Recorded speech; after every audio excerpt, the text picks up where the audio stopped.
Une première candidature à la candidature à l'élection de 2012 s'est annoncée. Les regards de nombreux militants se sont essentiellement tournés vers Mamadou Igor Diarra, l'ancien ministre des Finances jugé présidentiable. Lesquels ne sauraient imaginer un seul instant que son candidat n'ose endosser la tenue porteuse d'espoir des militants, ne sauraient imaginer non plus que le dit candidat n'ait pas suffisamment le goût du Mali pour se lancer dans la compétition la plus redoutable qui soit. La question d'une candidature à la fonction politique la plus haute qui soit ne se pose pas en termes d'envie ou de désir.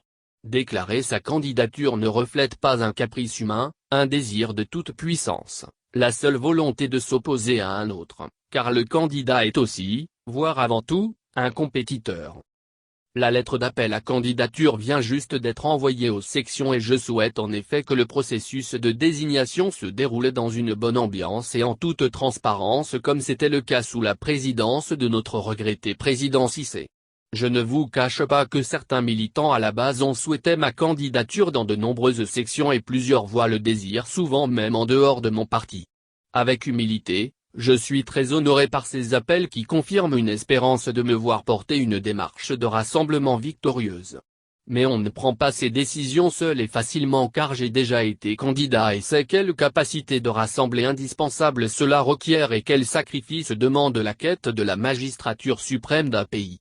Sans cohésion et un grand rassemblement aucun parti ne pourrait être victorieux à une élection. Étant un des vice-présidents du parti j'appartiens également à la base comme militant et ni mon poste de secrétaire général adjoint de la section de Ségou encore moins celui de la sous-section de Marcala ne m'autorise à prendre seul une si importante décision, bien que la candidature soit individuelle.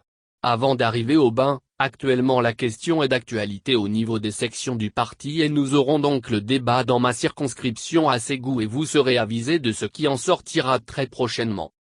Mais d'ores et déjà je demeure convaincu et optimiste que l'unité et la cohésion seront préservées et un large consensus se dégagera autour d'un candidat, parce que l'UR regorge des cadres brillants qui sauront trouver les éléments qu'il faut pour éviter toute déchirure.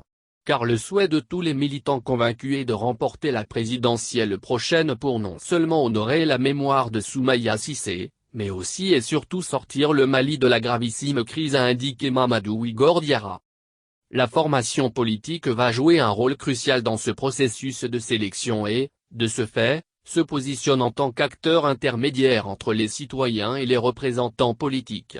Elle déterminera qui sera son candidat auquel les électeurs auront la possibilité de donner leur vote.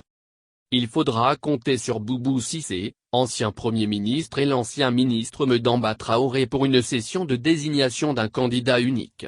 Toutefois, ce dernier pourrait après en sourdine son ambition de porter les couleurs de l'UR pour la présidentielle, pour ne pas faire de l'ombre à Mamadou Igor Diarra.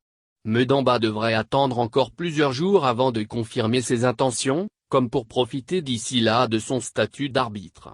On pouvait penser que le processus de désignation du candidat à la prochaine présidentielle pourrait permettre d'y voir un peu plus clair sur les forces en présence.